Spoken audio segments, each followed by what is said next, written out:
Bagong salta lamang si Osang sa bayan ng San Martin. Kasama niya rito ang dalawa niyang anak na lalaki na sina Oscar, edad 20, at si Marco, na edad 16. Ang asawa niya si Magno ay matagal na silang iniwan at sumama sa ibang babae. Kaya naman si Osang, sa edad na ang bumabalikat sa lahat ng responsibilidad at nagtutustos sa lahat ng pangangailangan nilang mag-iina. Ma, huwag kang mag-alala. Hindi ako titigil hanggat hindi ako nakakahanap ng trabaho. Pahayag ng panganay na si Oscar. Kumakain sila ng tanghalian. Ako rin ma, pwede na ako mag part-time. Singit naman ni Marco. Hay naku, ikaw Marco, asikasuhin mo muna ang pag-aaral mo. Ikaw naman Oscar, baka kailangan mo munang magpahinga sa kakahanap ng trabaho. Abay tingnan mo nga ang katawan mo, napapabayaan mo na. Ani ni Osang habang sinasandukan pa ng kanin ng anak. Kung ikaw nga po ma, hindi nagpapahinga labada, tahi nagtataka nga ako kung paano napagkakasya ang kinikita mo sa pangangailangan natin bayad sa bahay. Kuryente, tubig at pagkain, sabi naman ni Oscar. Nasa diskarte lang yan anak, mahinang sagot ng ina. Ma, sana hindi na lang tayo umalis sa San Carlos. Kasi mas mura ang upa natin sa bahay doon. Jumper pa ang kuryente. Ang tubig naman iniigib lang.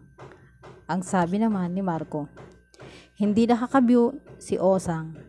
Tama naman si Marco. Kaya lang, may mga bagay na ayaw niyang malaman ng mga ito. Mga bagay na gumugulo sa kanya ngayon at ang paglipat ng bahay ang naiisip niyang solusyon para matakasan iyon. Malalim na ang gabi. Subalit nananatili pa rin dilat ang mga mata ni Osang. Nakikiramdam siya, nangangamba. Maya-maya ay bumangon si Osang. Sumilip sa bintana. At sa pagsilip niya ay muli siyang nahintatakutan. Diyos ko, napaantada ang babae. Bumalik siya sa higaan at nagtalukbong. Parang paste na dumikit sa utak niya ang nakakatakot na imahe ng mga sanggol na nakatingin sa kanya. Ang lahat ay mga nag-iiyakan. Subalit ang tunog ng mga iyak nila ay nakakapangilabot. Magdamag siyang nakatalukbong at madaling araw na nang tuluyan siyang magipo ng antok. Malakas na katok ang gumising sa kanya mula sa labas ng kwarto. Kanina inaantok pa ay napilitan siyang bumangon at buksan ang pinto. Oscar, bakit nakabihis ka? Aalis ka naman ba? Ma, kailangan Alam kong nahihirapan ka na, kaya pipilitin kong makahanap ng trabaho, maski hindi konektado sa tinapos ko. Sige, ikaw anak ang bahala, basta mag-iingat ka. Sige po ma, alis na ako ma. Hinagka ni Oscar ang ina sa pisngi bago tuluyang umalis. Si Marco naman ay pumasok na sa eskwela. Oras na naman ang pag-iisa at takot, lalo at naninibago pa si Osang sa paligid nila. Muli na naman niyang naririnig ang nakapangilabot na iyakang iyon.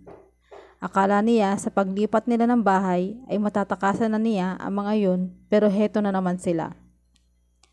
Ayoko na, bulong niya sa sarili habang tinatakpan ng sarili mga kamay ang dalawang tenga. Biglang natahimik ang paligid. Lumingalinga si Osang. Tila inaabangan ang muling pagpalahaw ng mga sanggol.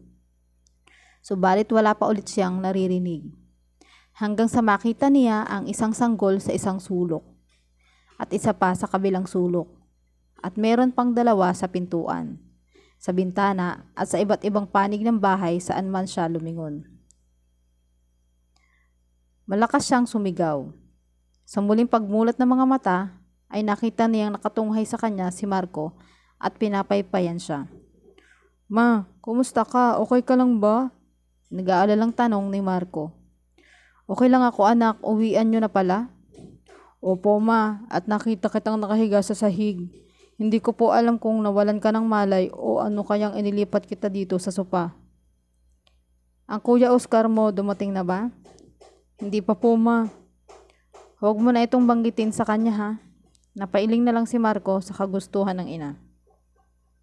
Subalit, habang tumatagal ay padalas ng padalas ang pagpapakita at pagpaparamdam ng mga sanggol kay Aling Osang. Kaya naman naapektuhan na rin pati ang paglalabada at pananahin niya. Ma, may gumugula ba sa'yo? May problema ka ba? Tanong ni Oscar habang nag-aalmusal sila. Bakit iho? Manalamin ka ma, ang mga mata mo, ang katawan mo, hindi na maganda. Hindi kasi agad ako makatulog. Mapatingin ka kaya sa doktor, ang sabi ni Marco. Doktor? Hindi. Walang magagawa ang doktor. Bakit ma? Halos sabay na tanong ng magkapatid. Wala, sige kumain na kayo, maya-maya magtatrabaho na ulit ako. Hindi ma, so tingin ko po kailangan mo pang magpahinga, ang sabi ni Oscar. Subalit pinilit pa rin ni Osang na makapaglaba at makapanahi. Patong-patong na kasi ang bayarin nila at naawa na siya sa mga anak niya. Hanggang isang araw, isang magkasintahan ang dumating sa bahay nila. Kayo po ba si Aling Osang? Tanong ng babae. Oo, bakit? Noong isang buwan pa, ho namin kayong hinahanap. Magpapagawa ho sana kami, ang sabi ng lalaki. Ha? Pero, Aling Osang, willing ho kami magbayad ng malaki. Matanggal lang po ito, sabay hawak ng babae sa tiyan. Naisip ni Osang ang mga pangangailangan nila, lalo na ang kanyang mga anak. Kaya naman, sa kabila ng kanyang takot at pangamba, ay nagawa pa rin niyang tanggapin ang alok ng babae.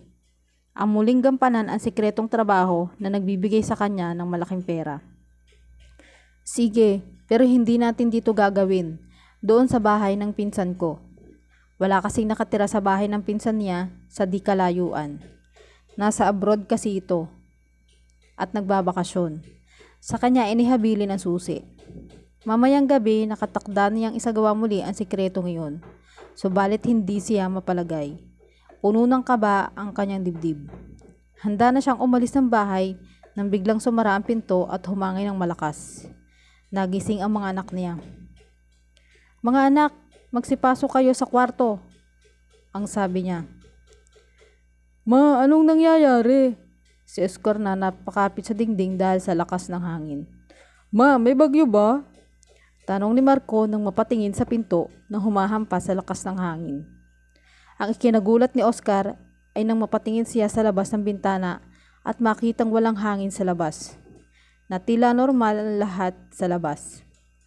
May mga taong naglalakad ng walang anuman at walang anumang bagay ang ginagalaw ng hangin. Ang kasunod noon ay ang pagsulpot ng mga sanggol sa paningin lang ni Osang. Maging ang palahaw ng mga ito ay tanging siya lamang ang nakakarinig. Tama na, tama na! Sigaw ni Osang. Nakipambuno si Oscar sa lakas ng hangin para lamang malapitan ang ina at mayakap ito. Ma, andito lang kami ni Marco. Pero nandito rin sila. Ayaw nila akong tigilan. Ayaw nila akong patahimikin. Umiiyak na sabi ni Osang. Sinong sila ma? Nagtatakang tanong ni Oscar. Ang mga sanggol na yan. Sabay turo ni Osang sa mga sanggol na tanging siya lamang ang nakakakita. Ma, walang sila ma. Tayo lang po ang nandito. Pangumbinsi ni Oscar sa ina. Hindi binitawan ng mga anak si Aling Osang hanggang sa pumayapa ito. Kasabay ng pagkawala ng mali nito ang pagkawala rin ng malakas na hangin. Kinabukasan, napilitang magtapat si Aling Osang sa mga anak tungkol sa sekreto niyang pinagkakakitaan. Ma, paano mo nagawa yon? Tanong ni Oscar. Ilang inosenteng sanggol ang nagdusa sa mga kamay mo ma? Tanong ni Marco. Ma, gusto mo ba na kung hindi inaasahang pagkakataon at nakabuntis ako, gugustuhin mo bang ipalaglag ng nobya ko ang magiging apo nyo?